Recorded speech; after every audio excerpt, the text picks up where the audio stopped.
Hello, hello, hello. Welcome back. And if you're new, welcome. We are having another story time with Dogwood Nature School. Today's book is A Map for Falasteen.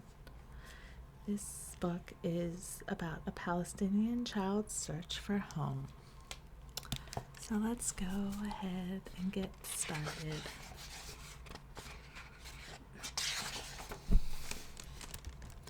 One morning, Falasteen's teacher showed her class a map of the world. "Can each of you tell us where your family is from?" she asked. The children gathered in a circle and began sharing their stories with pride. But when it was her turn, Falasteen searched the map and found nothing. "Miss Baker, why isn't Palestine on the map?" Yeah, so here you see is a big map of the world, and everybody is kind of looking at certain areas, maybe where their families are from or their ancestors are from. And Falasteen is looking confused.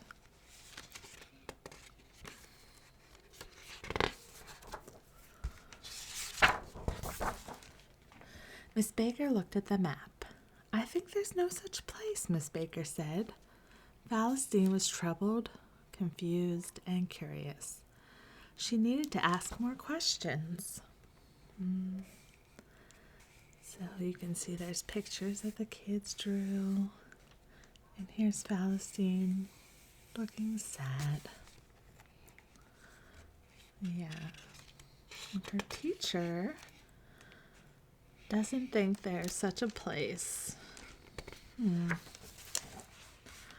When she got home, Falasteen's grandpa was tending his grapevines. When he saw her, he beamed like he was seeing the sun rise for the first time, the way he always did. "How was your day, Habiti?" he asked. As she watered the flowers, Falasteen told her grandpa what had happened with the teacher. Gito looked into her eyes with concern. Then he took out his notepad from his pocket and he began to draw. Yeah, so this is her grandfather. She calls him Gito. And these are his grapevines that he's growing.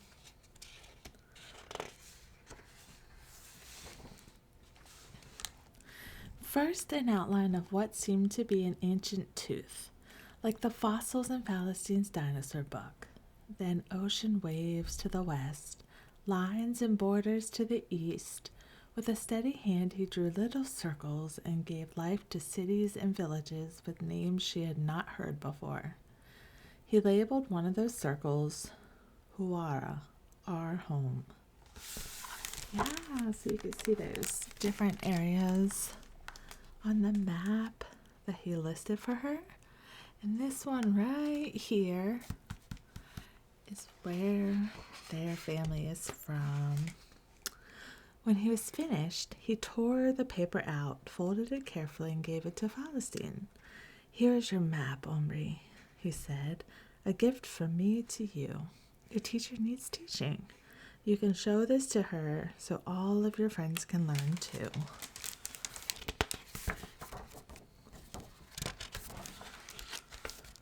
When Falasteen went inside, her grandma was making her favorite treat, spinach pies.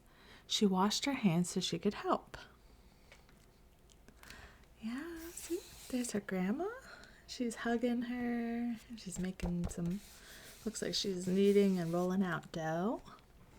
As she filled delicate parcels of dough with a special blend of spinach, walnuts, sumac, and spicy red pepper flakes, Falasteen asked, "Tita, why isn't Palestine on the map?" Tita's eyes looked through Falasteen, and she spoke as if she was in another world. Yeah, look, they're folding up the little spinach pies.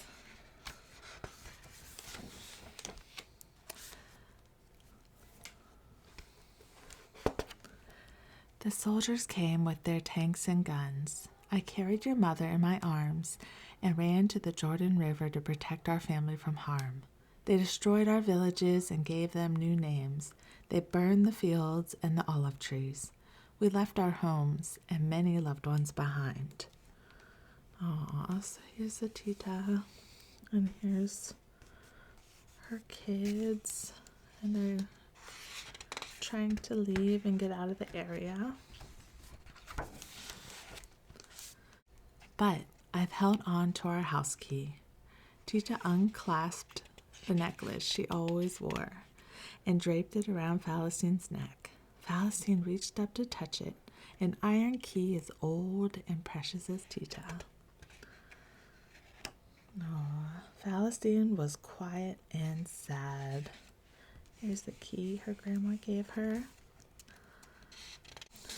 After Isha prayer, when she was snuggled in bed, Falasteen told her mama about her day, about her teacher and the map at school, about the new map Jito drew, about Tita and her key. Finally, she asked one more time, for Mama had an answer to every question. Mama, why isn't Palestine on the map? Look, there's her mom getting her ready for bed, and she has a cat under her bed. And here's the map over here laying on her desk. And this looks like her prayer rug. There are places, Hayati, you don't need a map to find, her mama said. Our favorite trail, your hideout in Tita's closet, the bird's nest inside our chimney. Sometimes people live in countries, sometimes countries live in people. Palestine lives in you and me. Aww. How can I be sure it's there when I've never seen it? There are things in this world you haven't seen with your own eyes, Mama said. Your heart in your chest, the air in your lungs. From her olive groves to the sea, our homeland is real as God above. Palestine lives in you and me. Yeah, look at this. She's watering her plants.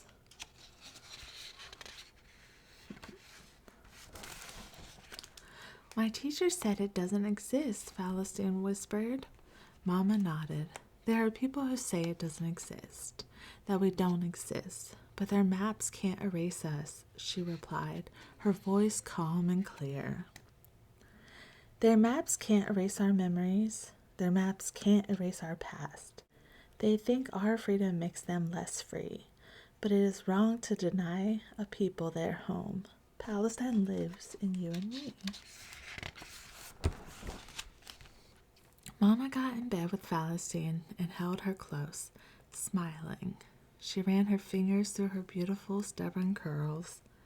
Palestine lives in every Palestinian who cannot return, Mama said. She is in millions of hearts that beat like dabki drums. She is in every cross-stitch of the throbe you wear for Eid. She is in the bread Tita bakes on Sunday morning. She is in the za'atar we put in our tea. She is Haifa and Jaffa and Ramla and Lid. She is Nazra, Nablus, Jerusalem, and Jenin. She is Gaza most of all, and her dear laughing children playing soccer by the sparkling sea. She is the stones we cast and the words we write. She is the past, our present, our legacy. She is called many names, but is older than them all. Palestine lives in you and me.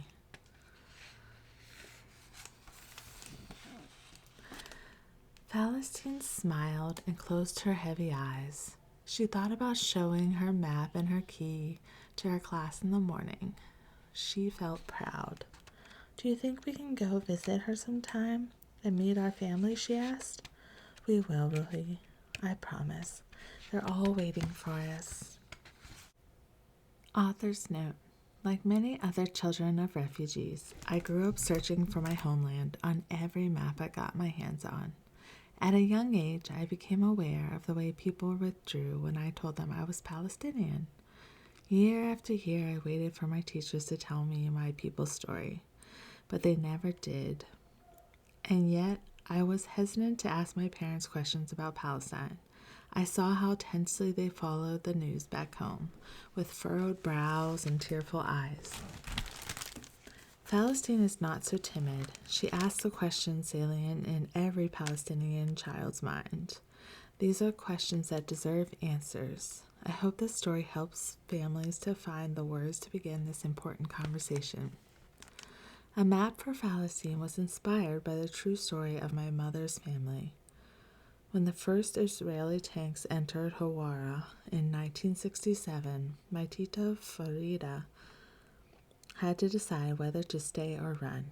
She had heard about the horrors of the 1948 Nakba from survivors who resettled in the West Bank. She knew that if war broke out, people would lose touch with family members who worked outside of Palestine.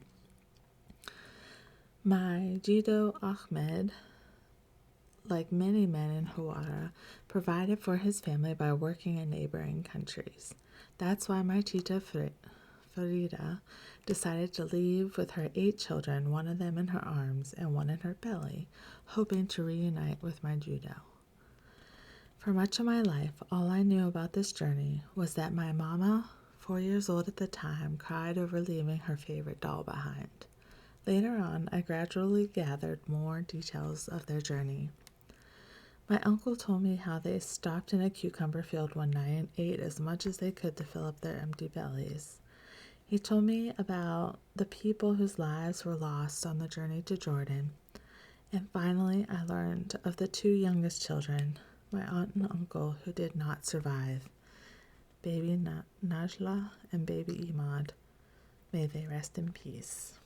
In my memories of Tita, she was always laughing, and when she wasn't, my Dido tickled her so she would. Until she passed away, she safeguarded the key to the home she was forced to leave, holding on to the hope that she would someday return. I pray that I will see a free Palestine in my lifetime, and the human rights of all Palestinians restored, young and old.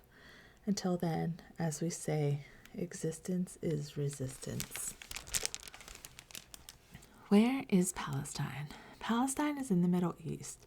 Historically, it is the land between the Jordan River and the Mediterranean Sea, and people of many ethnicities and religions, including Christians, Jews, and Muslims, have lived there for centuries. Since 1948, most maps have labeled a majority of historic Palestine as Israel and other parts of the Palestinian territories, the West Bank, East Jerusalem, and Gaza, which are occupied by Israel. For Palestinians, all of historic Palestine is their homeland, which is called Falasteen in Arabic. And that is our book for today, A Map for Falasteen. Thank you all for joining us for another story time. I hope everybody is happy, healthy, and safe wherever they are in the world. And I'm sending you lots of love and good vibes. Bye.